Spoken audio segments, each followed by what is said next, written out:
We've got a picture now. Here's Gary Davis. World citizen number one, Gary Davis, gained fame, or notoriety anyway, in 1949. Gary Davis, le fondateur des Citoyens du Monde. Davis's One World movement sought to achieve world peace by eradicating global borders long before John Lennon sang, "Imagine there's no countries, it isn't hard to do, nothing to kill or die for." Well, some sad news. Man named Gary Davis. He was the leader of the One World movement dedicated to erasing all national borders, has passed away at the age of 91. He wanted to do away with all borders between countries. And his campaign was mostly unsuccessful, except, of course, in the area between the United States and Mexico. Other than that, people like men and women who stand up to authority, you know. So he had a quick smile. He was a comedian. In a way, he knew how to enjoy things too. Fortunately, if he hadn't had a sense of humor, I guess he couldn't have stood it at all. So this is where we're going to do your show, Gary. Charlie Chaplin on the marquee. That's fantastic. We were brought up on Charlie Chaplin. He called himself a world citizen.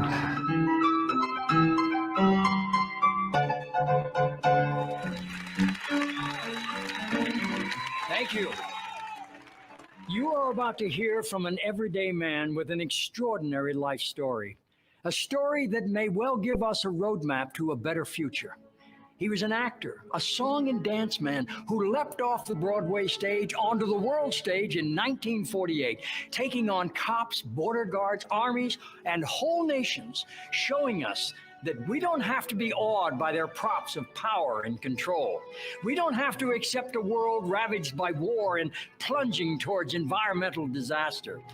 For 65 years, as a citizen of no nation, only the world, Gary Davis made his own props of freedom, demonstrating that we, the people, can tear down the walls of oppression and write our own story. We can build a world that is constructive for all and destructive to none. As Vermont author Abigail Stone put it, Gary Davis opens the doors of our personal jail cells, hands us the rusty old key, and says, "Don't forget to dance on the way out." So now here he is, the man Buckminster Fuller called the New World Man, Mr. Gary Davis.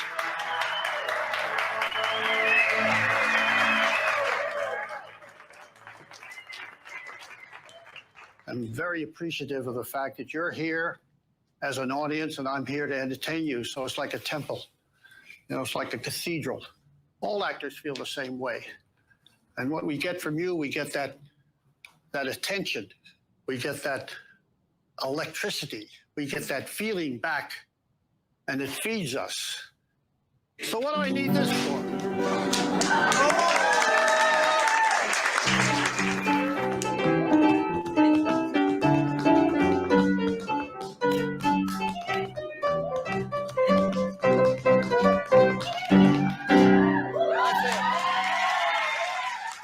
My real dream was to star in a Broadway show.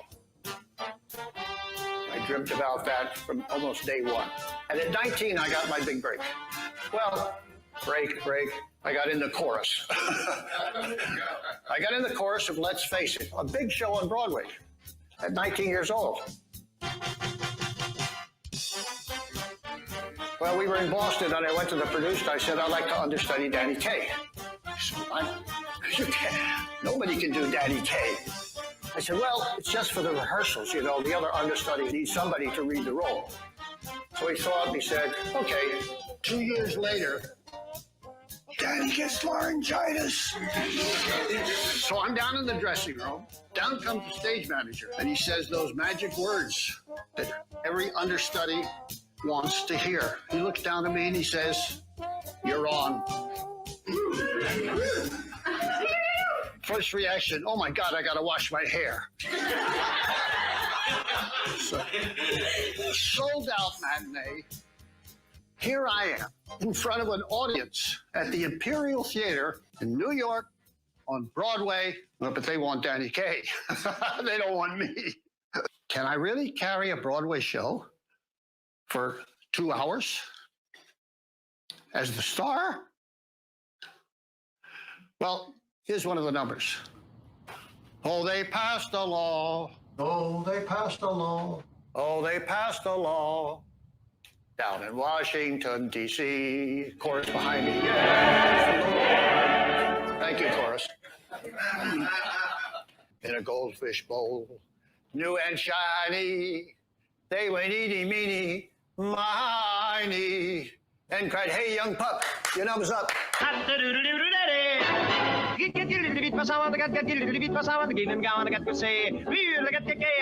The mailman get got a little bit of sound, give him down, I got to say. We'll get the gay, I had to the flame, say, I'm don't question it, give him down, I got to say. We'll get the gay, I had to the flame, say, get that little bit of sound, give him down, I got to say. We'll get the gay, I had to the flame, say, get that little bit of sound, give him down, I got to say. We'll get the gay, the mailman get that little bit of sound, give him down, I got to say. We'll get the gay, I had to the flame, say, I'm don't report to that, get that little bit of say. We'll get the gay, I had to the flame, say, get that little Danny got 3 curtain calls.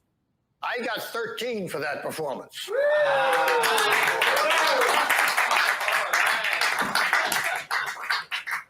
New York Times wrote an article, Columbia Screen Test afterwards. I was made by that one performance. December 7th, 1941. Kaboom. We interrupt this broadcast to bring you this important bulletin from the United Press. Flash, Washington. The White House announces Japanese attack on Pearl Harbor. I'm no longer an actor. I'm a draftee with enemies I never knew I had. I go from the Broadway theater to the European theater and into the 92nd Bomb Group.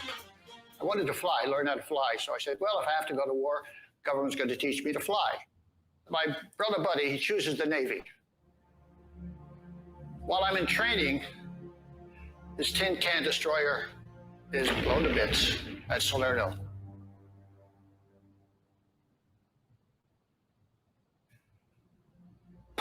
That's a shock. It's a shock I hope you never have. Remember, your family gets killed in war. What's my reaction? I wanted revenge. I'm furious at the sailors who killed my brother.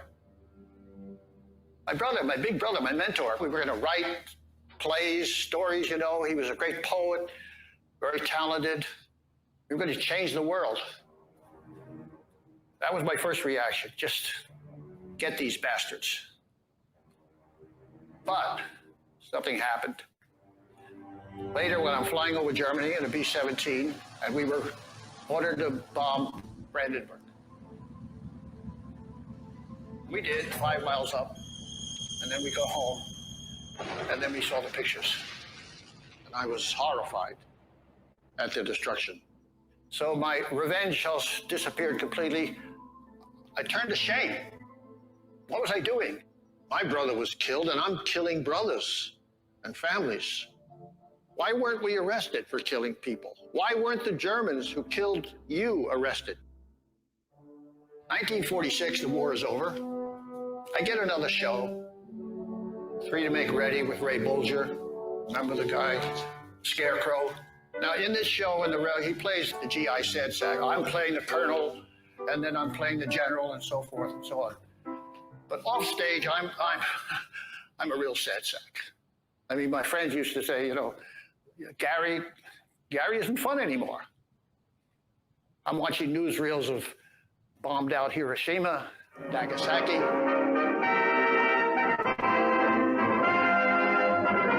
Hiroshima, seen from the air after the atomic bomb blast that virtually erased this city of 340,000 people from the earth.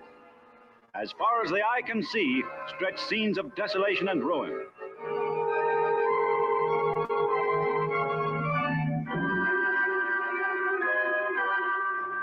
A girl 10 years old who was 400 meters from the epicenter.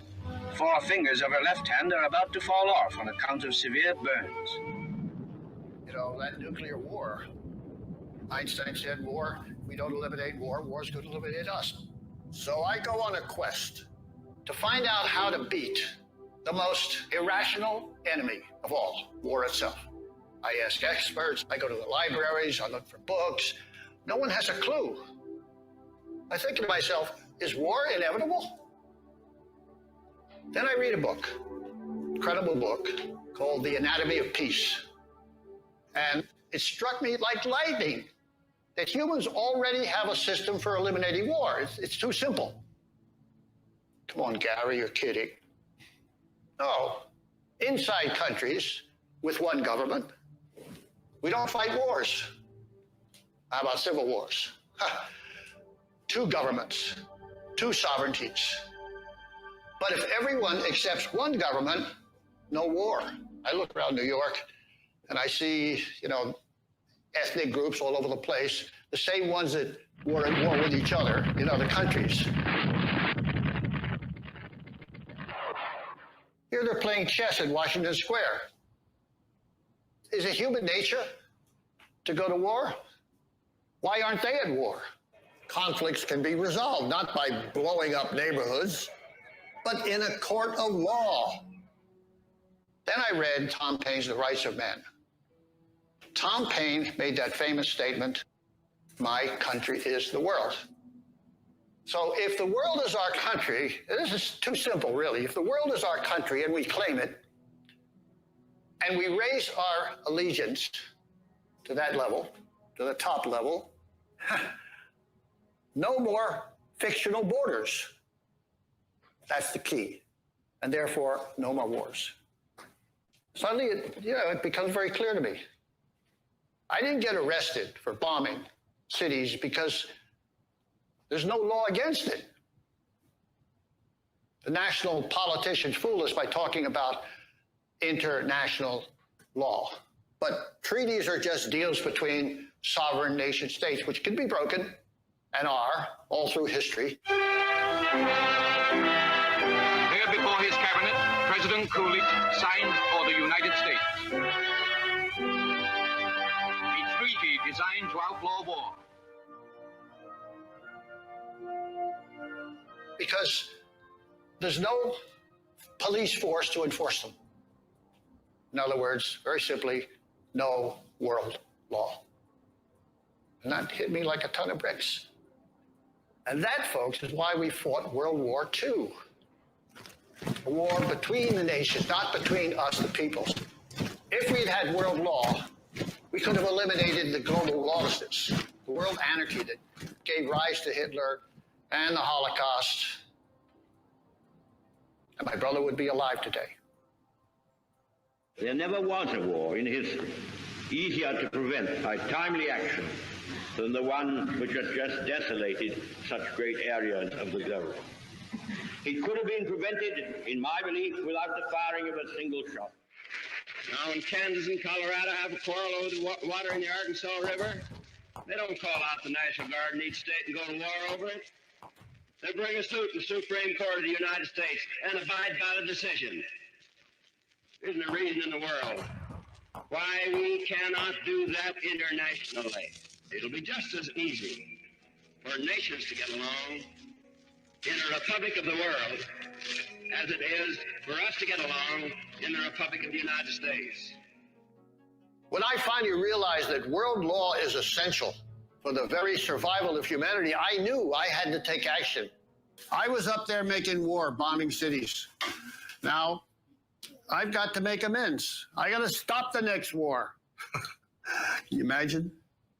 You see, I was going through my personal hell. I was like a lot of these guys coming back from Afghanistan and Iraq, you shoot somebody, you're shooting an image of yourself. It's like, as a psychiatrist say, you got a hole in your soul. Can't get out.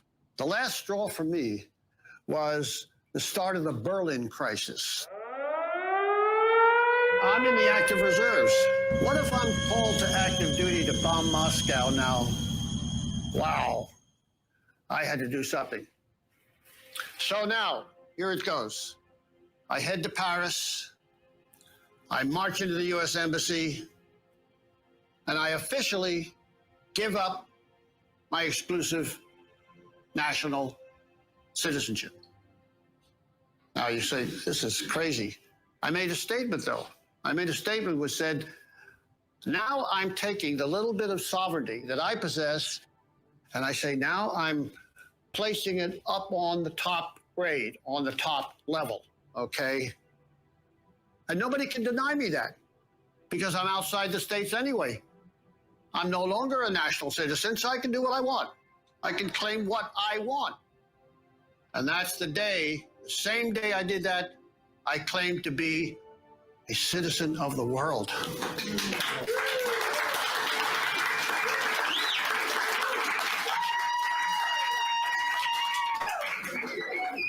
I walk out of the embassy. Now I'm free of the war system, liberated from national boundaries, waltzing above the entire system of nations, energized by a vision of a world with no borders, no boundaries, no fear. A world in which we are one. And you know what? The world is already one. And world citizenship is not a new idea. Charlie Chaplin out there called himself a citizen of the world. Socrates, Martin Luther King, Gandhi, all the great gurus, masters, and sages call themselves citizens of the world. Unfortunately, not my own family. My sister Ginny in Philadelphia opens the Republican National Convention singing the Star-Spangled Banner.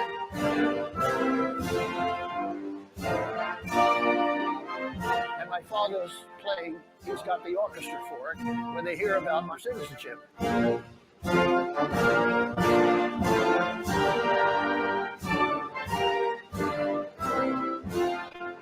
Wow, what a shock. What a contrast in family, yeah? Now, the first thing the consul says, okay, Mr. Davis, now you've got something that belongs to us. I say, yeah, U.S. passport, thank you very much, give it back. So you take it back. Now you've got no documents.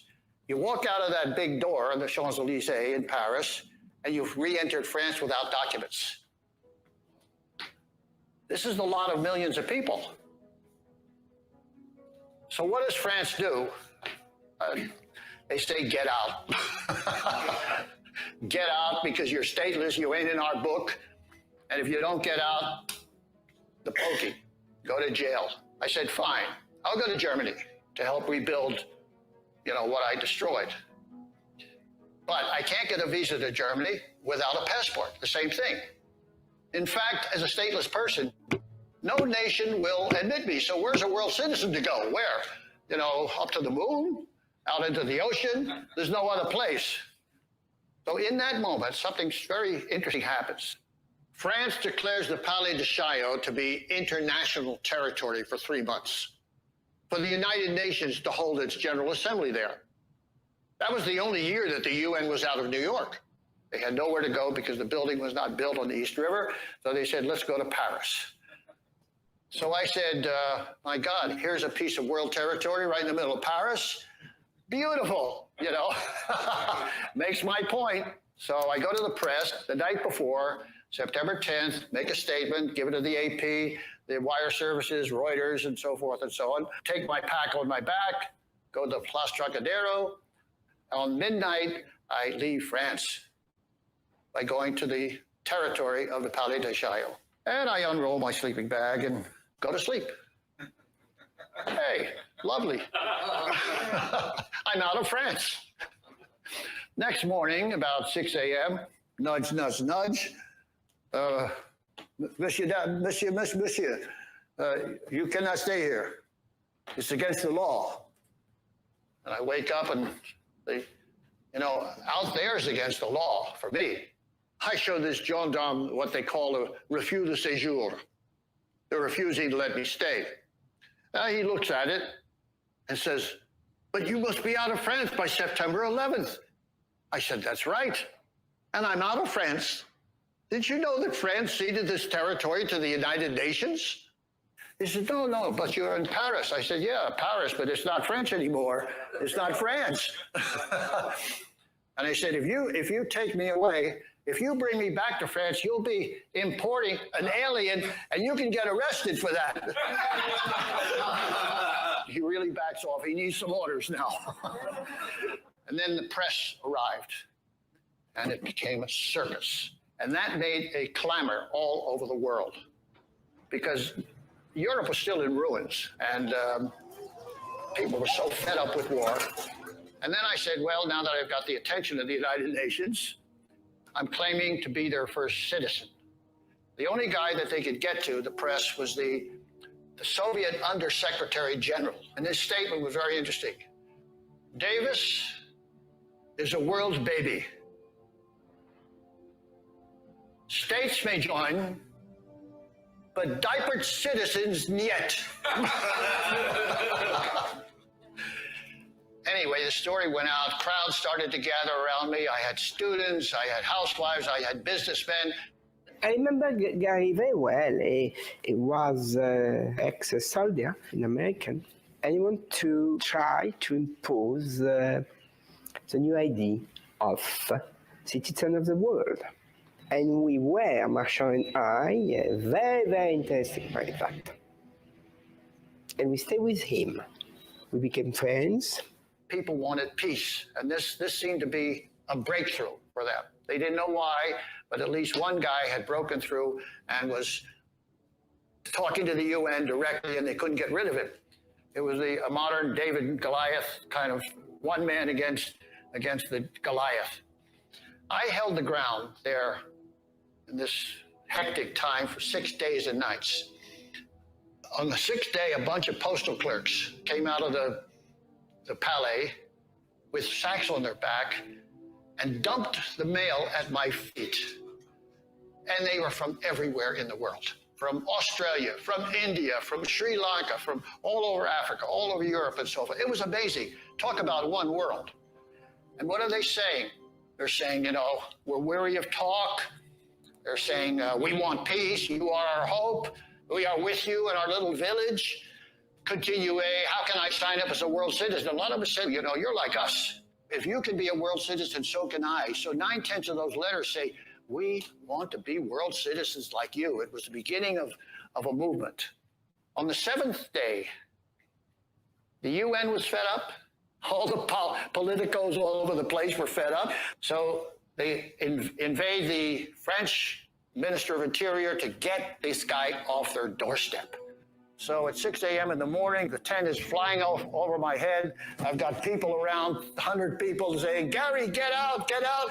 And the gendarmes, 100 gendarmes with their patrol wagons were there.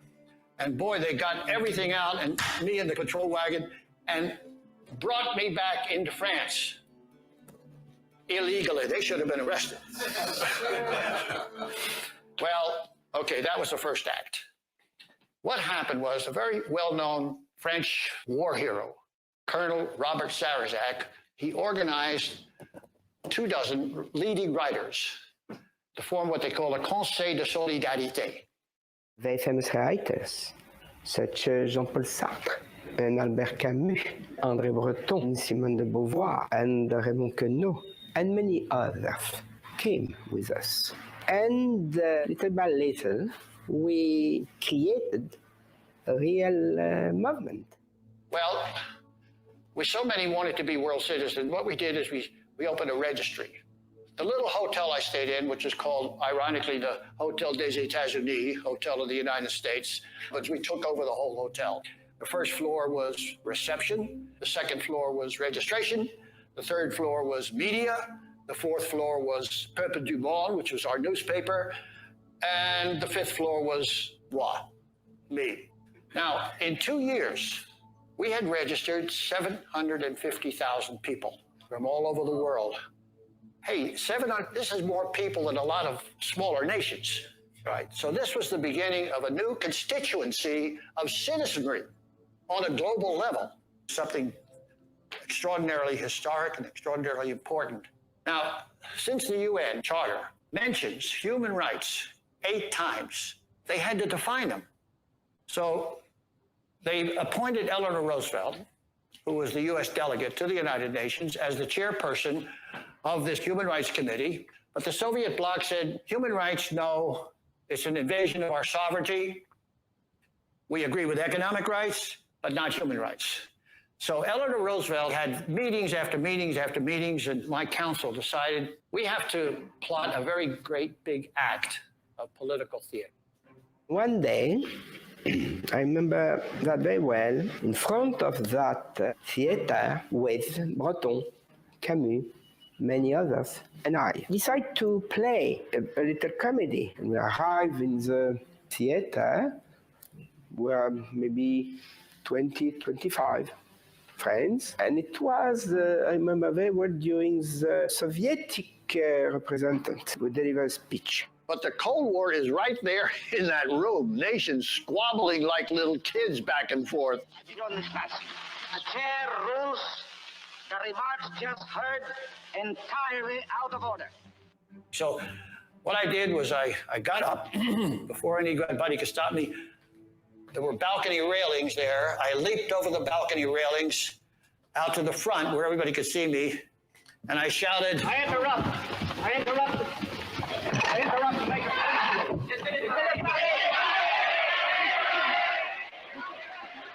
I interrupt in the name of the people not represented here. À l'Assemblée générale de l'ONU, Gary Davis, le citoyen du monde qui fit déjà parler de lui au début de la session, en s'installant sur les terrasses du palais de Chaillot. And Herbert Evatt, he looks up, he sees me. It goes like that. Somebody from the people had the floor given by the President of the United Nations. Well, I started. The nations you represent divide us and lead us to the abyss of total war. What we need is one government for one world. And if you won't do it, step aside. And a People's World Assembly will arise from our own ranks to do it, because we can be served by nothing less. Well, I was hustled out, and opposite Sarazak is giving the speech, the same speech, but in French.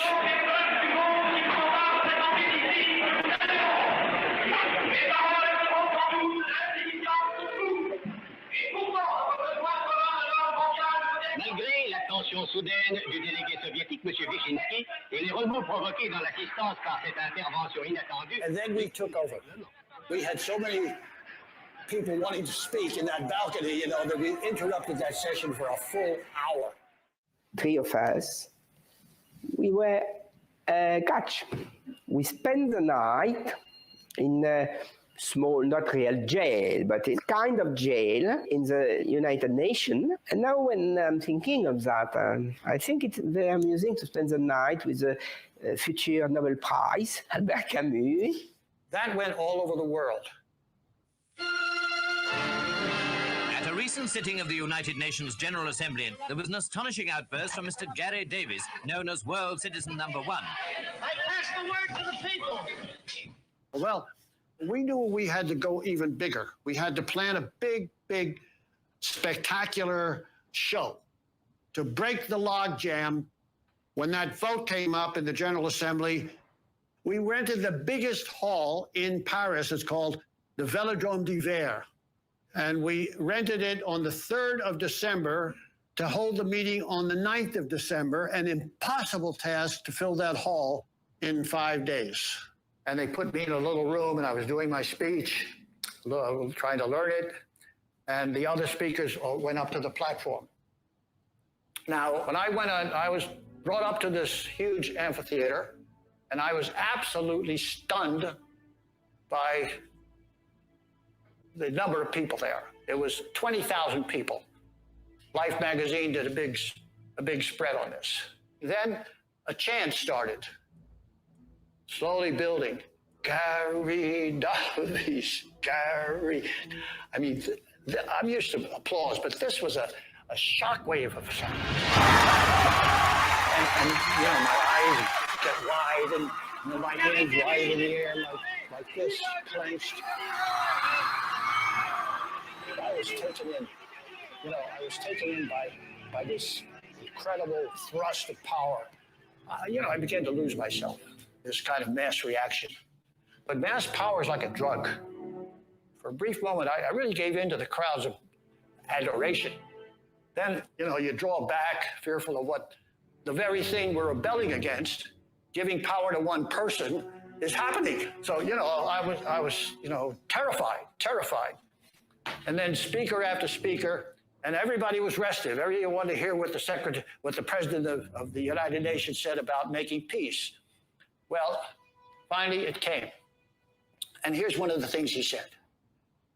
He said, as for me, I would be in full agreement with the ultimate goal of world federation and of world citizenship. The hall erupts in cheers. Then the letter continues. The United Nations organization has not received the general power or the prerogative to make peace. Indeed, the charter itself stipulated that the great powers would make peace, and in the primary function of the United Nations would be to maintain international peace once this has been made. To the public, this was sheer gobbledygook. Who the hell can make peace then if the United Nations can't make peace and admits it? Who is to make peace? The nations can't make peace, they make war. Well, finally the crowd reacts in fury. Well, a young guy, his eyes really wild, hair streaming. He pushes through our security, jumps onto the speaker's platform, and he appeals to me. We are tired of mere words. You're a man of action. Lead us. We will follow you. Tell us what to do. Young people, and everybody, hey, applause. Hey, I didn't know how to answer that. He was doing what I did at the United Nations. But anyway, I pulled my thoughts together and I began to read my speech. And it was totally inadequate. Totally inadequate. The microphones pick up my words, hurls them out full blown, from enormous speakers. And I realized we are doing the very same thing I argued against. Understand that? We blather about the horrors of World War and the rights of man, but what does it all mean if it's not followed by deeds?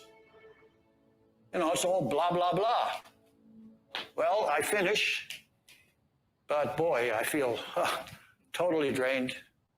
I return to my little room at the hotel, des États-Unis, listening to the little sad tinkling of the piano downstairs, and pull out the flyer with my picture on it that was given to these 20,000 people. Tear it up. Crawl into bed. But if my reaction was negative, the world's press reaction was exactly the opposite. News of the event echoed throughout the world. Gary Davis, premier citoyen du monde, s'était élevé à la tribune du Vélodrome d'hiver. And declared himself the first citizen of the year. Moi, j'ai choisi.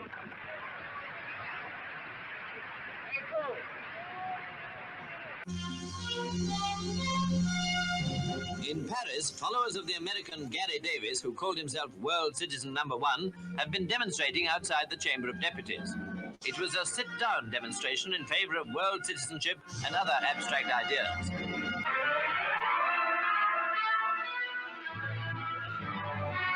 2,000 Germans push into Technical University in Berlin to appeal for world citizenship. These Germans, whose country has twice in a generation suffered defeat in aggressive wars, are the latest to join the world citizenship movement, started by a young American, Gary Davis. Weltbürger auch in Deutschland. Auf den Registrierstellen herrscht Hochbetrieb. Insbesondere im Deutschen Zentralbüro in Hannover drängen sich Menschen aller Bevölkerungsschichten, Berufe und Altersklassen zur Eintragung. Oberstes Ziel der von Gary Davis, dem Weltbürger Nummer 1, in Paris ins Leben gerufenen Bewegung ist, eine Gemeinschaft friedens- und freiheitsliebender Menschen aller Länder und Erdteile zu schaffen. Now, here it comes. The day after our rally, which was 9th of December, the 10th of December, the vote. The vote on human rights. And you know what it was? It was unanimous because the Soviet bloc abstained. We'll never know why. But the Soviet bloc for 3 years had been saying, we're going to vote no. But the 9th of December, we took over. We, the people, the world citizens of the world said, wait a minute, we need our human rights. We need law, world law, backing human rights. We reached the stage, gentlemen, in which by an enormous vote and without any direct opposition, this Assembly has adopted this very important declaration. Eleanor Roosevelt was very, very, very, very happy. She was so elated because now the Declaration of Human Rights was proclaimed as universal.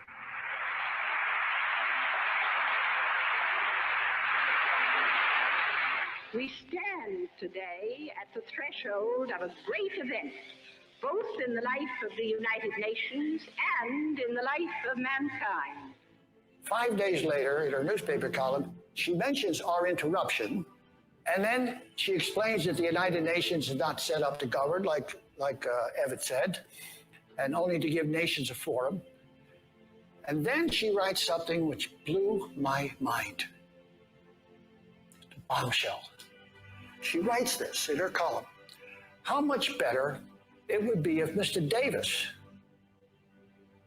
you're not going to believe this, would set up his own governmental organization and start then and there a worldwide international government. Who, me? The wife of the President of the United States saying, Gary, we can't do it. Go ahead, do it. I take that to mean that she's not talking really to me. She's talking to every one of you. She's saying each one of you has to do it. Each one of you has the right, the prerogative, and the responsibility to make peace. Anyway, to go back to my story, France was threatening to kick me out, to expel me. So what Sarrazak does, this colonel, he asks for an audience with the president of France, and he grants it the next day. So we go to the Palais Élysée, we walk in, cameras rolling and so forth. But when he said, okay, I will give you my, what they call bienveillance, Mr. Davis will not be expelled because now he's got the aura of my office. Well, you know, I should have been happy, I should have been joyful and so forth, but instead, you know, I felt I'm caught up in some fantastic, noisy, frenetic, desperate circus. You know, it's like a dream where you know you're dreaming, but you can't wake up. You ever have one of those? And so whatever's out there, you know, devours you or whatever. I was in this dream. I said to my crew, I said, look, you guys go ahead. I have to have a timeout. I'm tired, mentally, spiritually. Sarrazak says, but you are the spark, la porte-parole. You carry the word. I say, listen, you guys are the organizers. You're the famous writers, the big intellectuals. I'm weary. I've done my job. You got a great beginning, 750,000 citizens. You know, I'm hanging on here by the skin of my teeth. I need some rest. So I did take a rest. I decided, since the UN has declared the right to travel, I thought I would resume my efforts to go to Germany to help rebuild. So I hitchhiked to Strasbourg. I approached the Kale Bridge, which is it's on the border, German border. I show the French official my refus de séjour, my orders to leave. He says, eh bien, you may leave.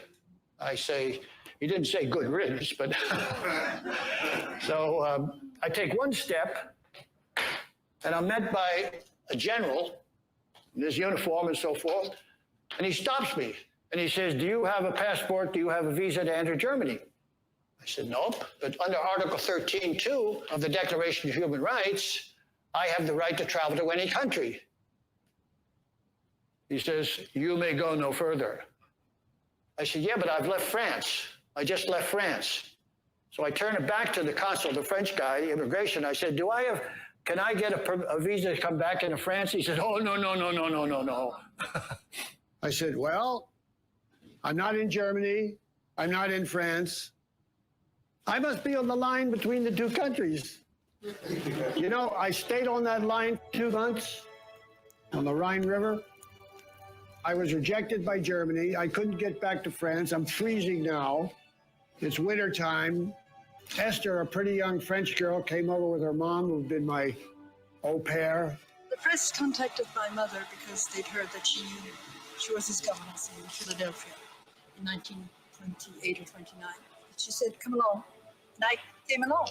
You know, she brought me a tent, she brought me food. She brought me blankets. And years later, she became my wife.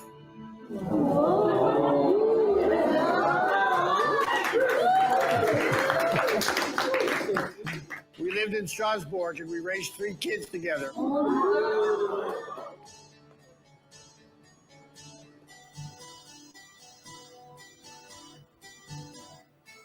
But that's another story. Anyway, back on the borderline, when I got freezing cold, she rallied the Alsatian supporters to build a small little hut. Everybody was building that cabin. And at one point, the press came and said, "What would you call your cabin?" And he didn't know. He was a bit taken aback. And there was a little girl, and he asked her, and she said, "It's La Cabane du Bonheur, the cabin of happiness." So he said, "Oh, it's a good name." No, it's just the cabin of happiness. I mean, for the children, it was a playground. Children were here walking around all the time, playing. And there was a sort of a cot in there, and a table, and a chair, and a stove. And of course, the winter was bitter cold. And I'm afraid the children stacked that stove a bit too strongly and went up in a blaze. That was a sign for me. I give up now. My very cabin, the place I'm living in, burns down. I got to go back to the USA. First, as an immigrant, I'll have to go back as an immigrant. This voyage to this part of the world community known as the United States of America is more or less a private visit to my family and friends, during which time I hope to assimilate and evaluate my recent world citizenship experiences. I've been asked whether I intend to regain my American citizenship. Since this step I don't consider would change my state as a human being on the planet Earth, meaning simply my state of consciousness as a world citizen and a member of the world community, I see no necessity for it. I intend to remain stateless. Do you intend to promote your movement in the United States?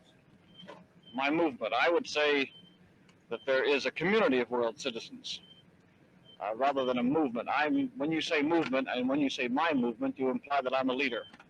I'm neither a leader nor a representative of world citizens. I'm simply one of the world citizens in the community of world citizens. But because of my stateless status, I'm detained. Over the years, I've been in 34 prisons. 34 prisons in many countries, not because I committed a crime, but simply because, as happens to many people, they have no documents. And what does the government have to do? It has to hold them. What's a refugee camp except holding people who are not committed any crime? There are millions and millions of people like that all over the world.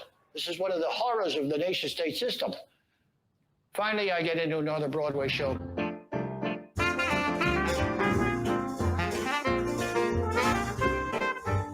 My heart is not in it.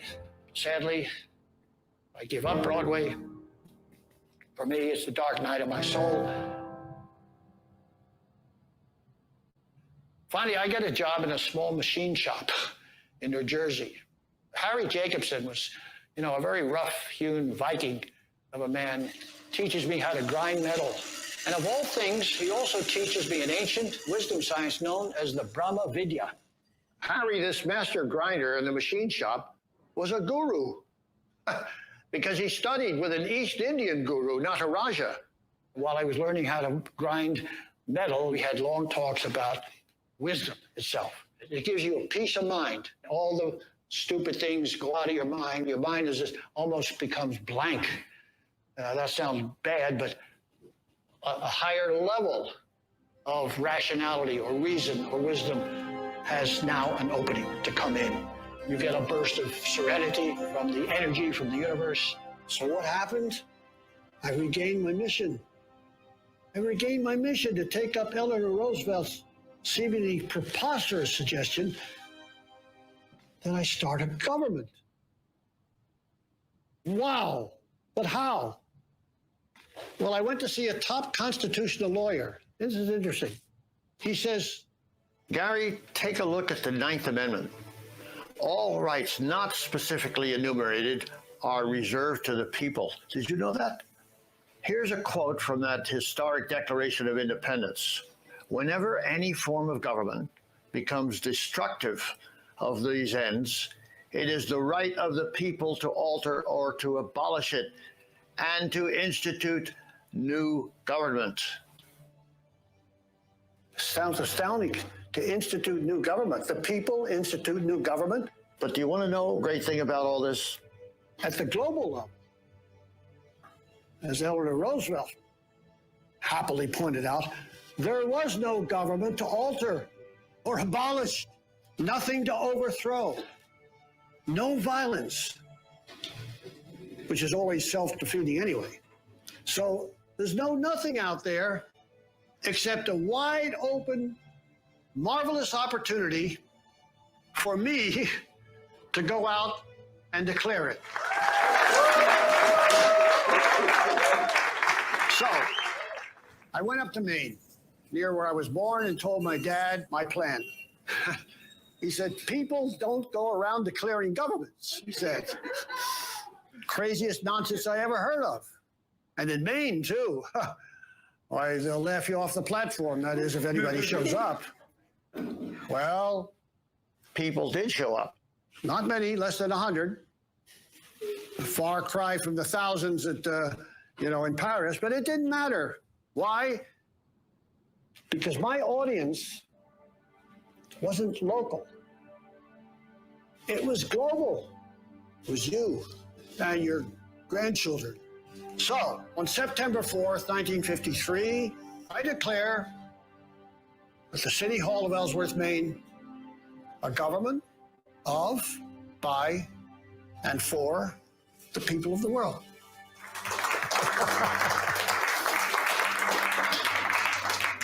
You say this is crazy, but I did it. So then I went down to set up the administrative agency of the government, which is now called the World Service Authority. And it's in Washington, 5 Thomas Circle. It's functioning right now. This is the international exit visa. Yeah. This is based upon Article 13, Section 2 of the Universal Declaration of Human Rights. This doesn't mean that all governments are going to recognize this. This gives us a tool to claim our right. This is a bureaucratic tool because what is stopping us from leaving is their bureaucratic tool. In other words, the visa of control. Yes. So we say, okay, now we have our tool, we're neutralizing your tool, and we're claiming the right to leave. See? This is the beginning of a whole new development in human rights. We have been dying in this house from hunger, from diseases, from getting no shelter. C'est une organisation religieuse. It was a religious organization qui est défendue dans notre pays, which is forbidden in our country. So we are asking for help. That's why we are applying for your passport. My first passport was a little 16-page booklet, number 00001. Well, I was first in line. And I entered India with it, and I met the Prime Minister Pandit Nehru. And I'm in his office, and I tell him, I am in this country on a world passport. I'm a world citizen. Oh, how jolly, how jolly. And I said, yeah, and I know you've been in prison many times by the British, and so have I. I spent 9 weeks in Brixton prison. Oh, you've been in prison. Oh, how jolly. Now we're buddies. Then I presented him with his own world passport. And then he says, this is the passport Gandhi would have carried. No, I'm a world citizen. That's all we have.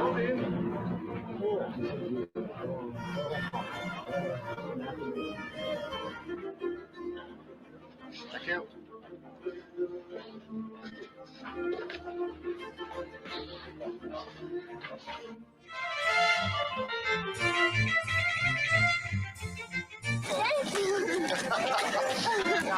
It is marvelous. It's euphoric. It's euphoric to be standing on the top of the Berlin Wall.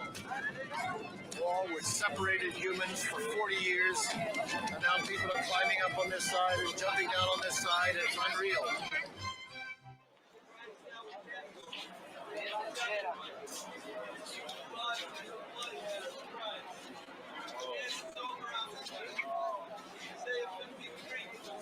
None of the missiles, none of the F-16s, none of the nuclear weapons. The biggest nation in the world could do nothing. The very government which is in power is helpless, is impotent to protect me. It's because the world community is lawless that we have something called terrorism. Lawlessness breeds terrorism, and terrorism thrives on lawlessness. But you can't fight lawlessness with lawlessness. You can't go to war against war. We have to get over this we and they type thinking. We Americans and they Palestinians, and we Jews and they Christians, and we Indians and they Pakistanis. That's all finished. And that's what this means today. That's what I think when I look at this. And now we have to come and create the conditions which allow us and the rest of the people of the world to have peace. Patriotism, yes, patriotism, fine, but a world patriotism. The world's got to be protected. The world's at stake. See, these people were murdered. If there was a law against killing people, which there is on every level except the global, then it's a crime. Then you go to court. Everyone has the right everywhere to recognition as a person before the law. That implies world law.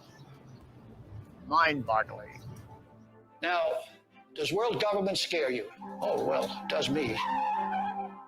If it's the same old forces of power, and money, controlling our lives from behind closed doors, the top-down theory, the New World Order, you've all heard about that.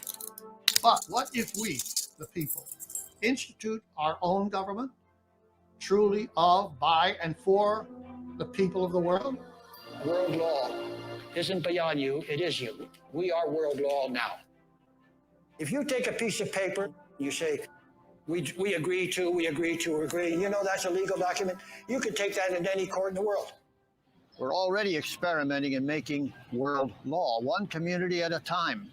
In view of the fact that the town of Burlington declared itself a world city, and in view of that, that the city of Burlington joined over 1,000 cities throughout the world, that we, standing here on global soil, declare this park as world territory. Would you say that we are now at a point, seeing that we have the World Wide Web and that the whole world is interconnected virtually, where we can stop with countries sectionalizing our planet and just become one united planet under one banner? That's the name of the game here. I can't believe you're here. Bless you, bless you. Come on in. Robert remembered Gary, and he thanked Gary for bringing him into this idea that we could become global citizens. Robert was one of the great exponents of this idea, and he gave his life to it. I think that people are now realizing that it is one world or one family, one human family, and either we're going to live in peace as a family, or that's it. And I understand that the last trip that Robert took, you and he went back to that spot. Tell us about that. Well, we were there because of the fact that we knew that Gary Davis had slept there. So we went to the very spot where Gary had the courage to live on the line between these two countries that had fought that awful, awful war. And we allowed ourselves to experience the joy of no guards, no kiosks, of no borders. Now it's a free, open bridge. Strasbourg, where Gary took his stand, became the seat of the European Parliament. And I'm absolutely positive that Gary inspired the European Union founders. And the European Union succeeded in stopping wars between its members. What Gary said worked. Law stopped war, but it didn't go global. There's no world law against war, so wars still rage. And as you see the floods of refugees coming in and these little children being led off the boat, this is a very sad time. You know, the solution isn't to go backwards and to build more walls. It's as Gary said, think outside the box to invent new solutions.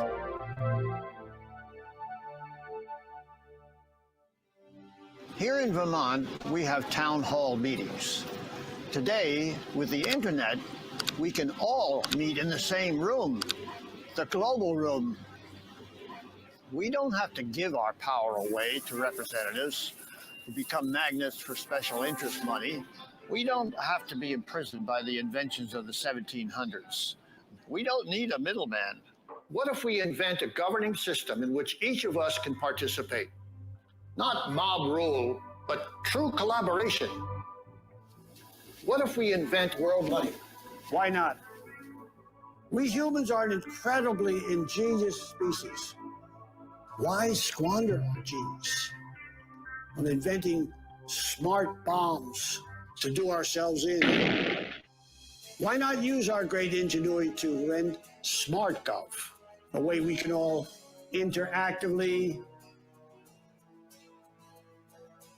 and intelligently and heartfully govern our communities, our regions, and our world.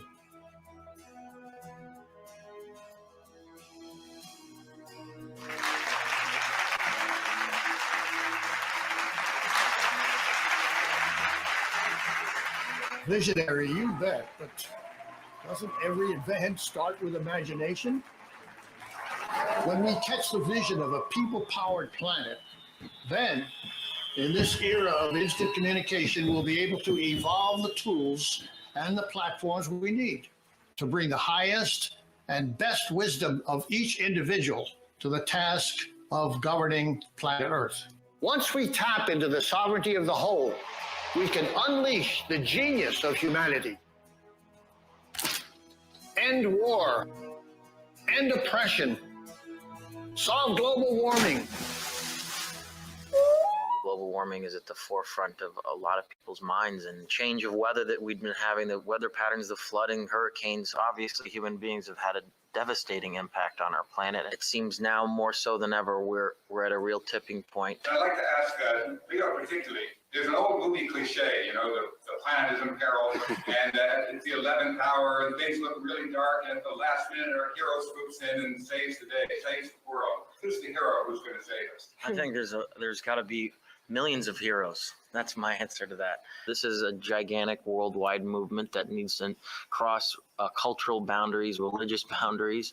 It needs to unify all of us. And I think how can you argue with wanting cleaner air, cleaner water? You know, these are fundamental human rights issues at the end of the day, and that's why it is such a universal issue and a movement that we all, you know, should be a part of. Everything has to come from the will of the people. So, it requires you to ID yourself as a world citizen. You don't have to give up your local citizenship. You don't have to give up your national citizenship. You just have to add the top layer. When each one of you does it tonight, in this group here, this small group, you're making peace between yourselves. You're saying, I'm peaceful to you, I'm peaceful to you. It's a contract we're making. That can happen overnight. No more war. God, no more war. What a historic sentence that would be. Because it doesn't take a lot of people. It takes people who exercise their sovereignty on that level. I am not a politician, I'm an actor. But to me, hey, we're on stage. All of us. Everybody here is on stage. And the stage is global. Hey, it's our world, folks. And we human beings can do anything we set our minds to. So say it with me. I am a world citizen, and my country is the world. I am a world citizen, and my country is the world.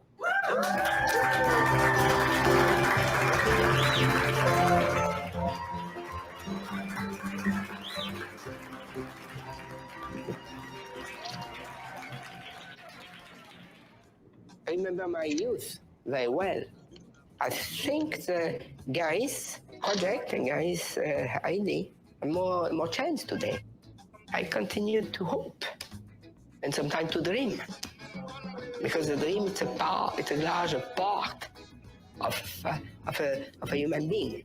And we have to dream because it's the only way to catch the reality is to dream. World citizen, lift up your voices. Oh, you know we got something to say. All we need is the same directions, heading in one way. In this world, we live as one. I know we can make it 'cause the time has come.